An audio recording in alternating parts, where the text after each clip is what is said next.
জয় গুরু, বন্দে পুরুষোত্তমম, পরম দয়াল শ্রীচরণে আমার প্রণাম। আপনাদের সবাইকে আমার আন্তরিক আনন্দিত জয় গুরু।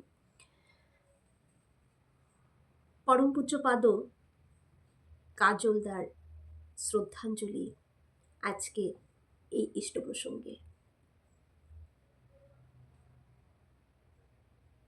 শ্রী শ্রী ঠাকুরের নামের মধ্য দিয়ে কিভাবে অসম্ভব সম্ভব হয় তারই একটি ঘটনা শ্রী শ্রী কাজলদার মধ্য দিয়ে ঘটনাটি ঘটেছে, সেটাই আজকে আলোচ্য বিষয়। এটা সংগৃহীত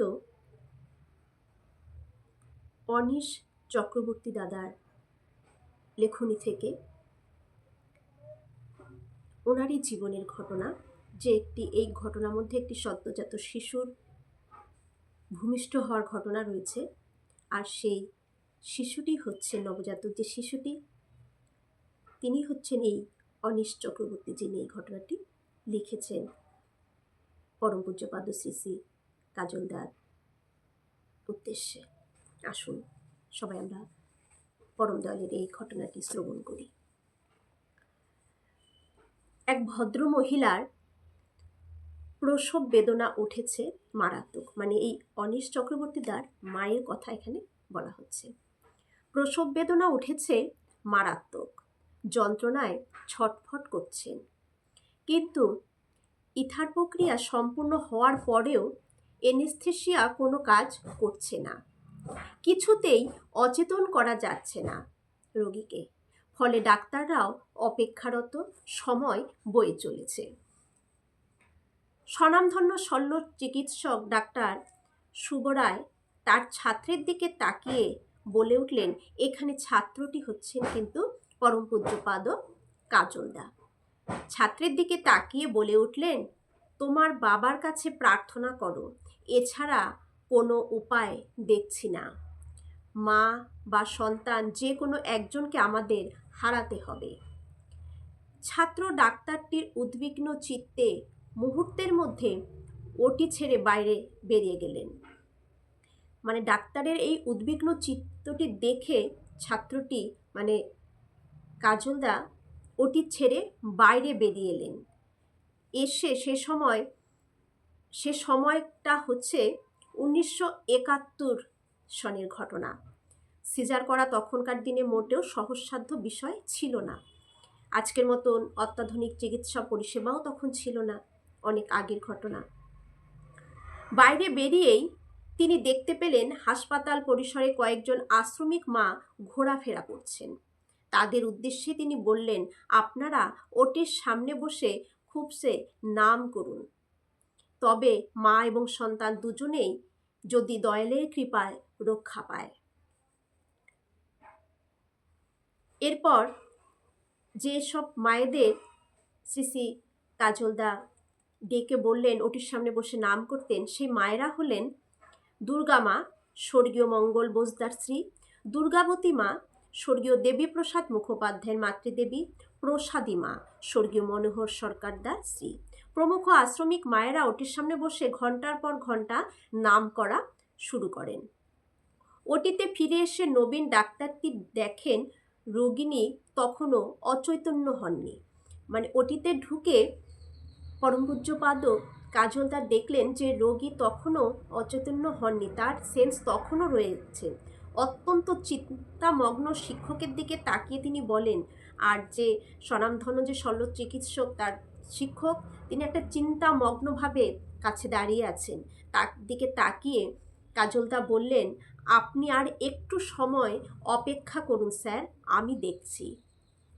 তিনি রোগিণীর সামনে গিয়ে এবার রোগিণীর সাথে গল্প করা শুরু করলেন। বললেন, শোনো বৌদি, একটা গল্প বলি। গল্প নয়, একদম সত্যি ঘটনা। ছোটবেলায় আমার মায়ের সাথে আমি একবার দক্ষিণেশ্বর মন্দিরে গিয়েছিলাম, কিন্তু যতবারই রামকৃষ্ণদেবের প্রতিকৃতির দিকে আমি তাকাচ্ছি ততবারই দেখতে পাচ্ছি রামকৃষ্ণদেব নন, বাবা ওখানে বসে আছেন। পরম পূজ্যপাদ শ্রী শ্রী কাজলদা দক্ষিণেশ্বরে গিয়েছিলেন মায়ের সাথে গিয়ে ওখানে যখন শ্রী রামকৃষ্ণ দেবের প্রতিকৃতি দেখছেন, যতবার প্রতিকৃতির দিকে তাকাচ্ছেন, কাজলদা স্বয়ং দেখেছেন যে সেখানে রামকৃষ্ণ দেব নন, বাবা ওখানে বসে আছেন, মানে পরম দয়াল শ্রী শ্রী ঠাকুর বসে রয়েছেন ওই প্রতিকৃতির মধ্যে। বিশ্বাস করো বৌদি, একদম সত্যি কথা।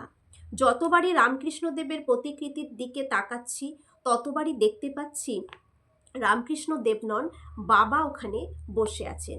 যতবারই রামকৃষ্ণ দেবের প্রতিকৃতির দিকে তাকাচ্ছি ততবারই দেখতে পাচ্ছি রামকৃষ্ণ দেব নন, বাবা ওখানে বসে আছেন। এই যে কথাটা, এই কথাটা তিনি বারবার সেই মাকে কথাটা বলতে থাকেন, এই লাইনটি বারবার এই কথাটা বলতে বলতে বলতে বলতে ধীরে ধীরে অচেতন হয়ে পড়েন রোগিণী, তার চৈতন্য হারান, অজ্ঞান হয়ে পড়েন তিনি। এরপর পরম দয়ালকে স্মরণ করে তার শিক্ষক ডাক্তার শুভ রায়ের সক্রিয় তত্ত্বাবধানে সেই নবীন ডাক্তার অপারেশন প্রক্রিয়া শুরু করেন।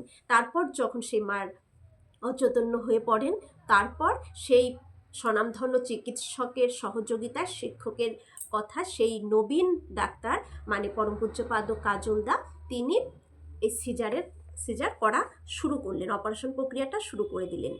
দীর্ঘ সময় অতিবাহিত হওয়ার পর অপারেশন প্রক্রিয়া সম্পূর্ণ হলো।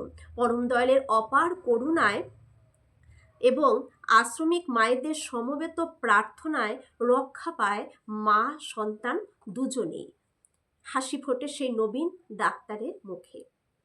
যেখানে ওই স্বনামধন্য শল্য চিকিৎসক বলেছিলেন যে মা আর সন্তানের মধ্যে একজনকে আমাদের হারাতে হবে, আর সেই মার কোনোভাবেই সেই মা অচৈতন্য হচ্ছিলেন না। এই কাজলদা যখন ঠাকুরের এই কথাটা বারবার বলা শুরু করলেন এবং আশ্রমিক মায়েরা ঘন্টার পর ঘন্টা বসে শুধু নাম করে গেলেন, তারপর নামের মধ্য দিয়ে সেই মা অচৈতন্য হলেন এবং তার সিজার করা হলো এবং মা শিশু দুজনেই রক্ষা পেলেন। সেদিনে সে নবীন ডাক্তার আর কেউ নন, স্বয়ং পুরুষোত্তমের কনিষ্ঠ আত্মজ ডাক্তার প্রচেতারঞ্জন চক্রবর্তী, জনসমক্ষে যিনি সুপরিচিত পরম পূজ্যপাদ কাজলদা নামে।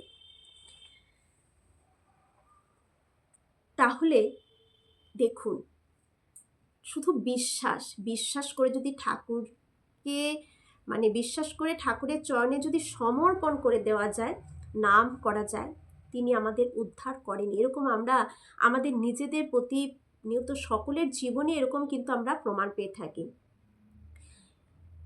প্রমাণ পাওয়া হয় তখনই যখন তার প্রতি বিশ্বাসটা অগাধ থাকে। কারণ বিশ্বাস করে যতক্ষণ ছেড়ে না দিব ততক্ষণ তো তার দয়াটা অনুভব করতে কখনোই পারবো না। ভাববো এটুকু সম্পূর্ণ আমার করার ওপরে বা ডাক্তারের করার ওপরে।